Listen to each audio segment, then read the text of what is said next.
guys, welcome back to Shello, and today I'm going to show you how to make an origami duck. The first step is to fold it in half. The second step is to fold both sides to meet in the center.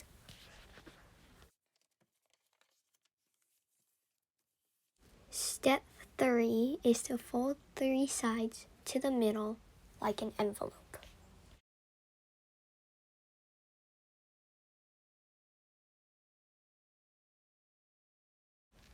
The fourth step is to fold the fourth side to the middle and then fold the bottom tip down. Step 5 is to fold it in half.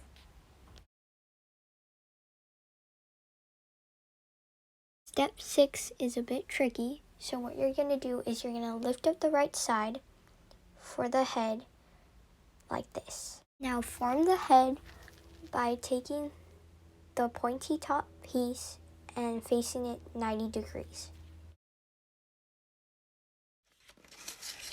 And now the last step is the tail, and what you're going to do is lift up the left side, and there you go. And there is your origami duck.